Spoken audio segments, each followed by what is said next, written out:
ازيكم يا شباب؟ عاملين ايه؟ يا رب تكونوا بخير. كل سنة وانتم طيبين وكل صيف وانتم كويسين. النهاردة هنتكلم عن فيلم من افلام الصيف. يلا نشوف هنتكلم عن فيلم ايه. يلا بينا.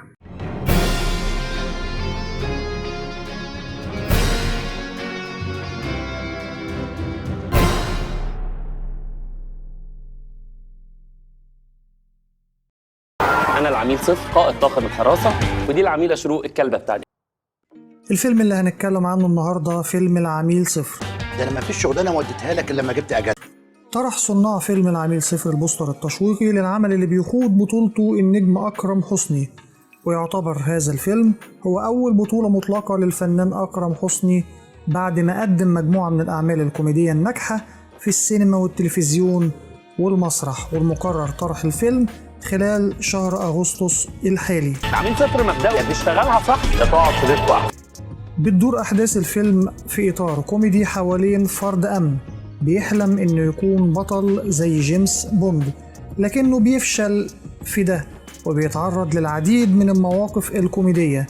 بيظهر أكرم حسني في مقدمة البوستر التشويقي مرتديا رداء استحمام وزعانف في رجليه وغطاء رأس بونيه، وبيرفع مسدس في محاكاة ساخرة لوقفة جيمس بوند الشهيرة.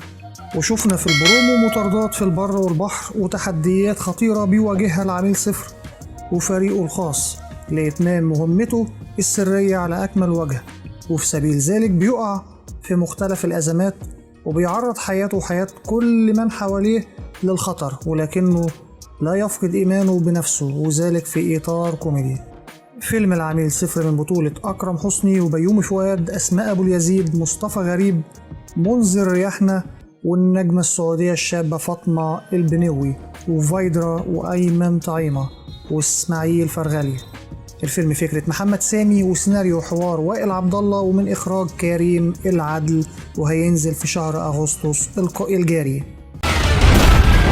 وبكده نكون خلصنا كلامنا عن الفيلم اللي كنا بنتكلم عنه النهاردة. لو عجبك الفيديو اضغط لايك وسبسكرايب وفعل زر الجرس عشان يوصلك كل جديد بنقدمه. كان معاكم أحمد محمود، قناة ترند. شكرا يا شباب.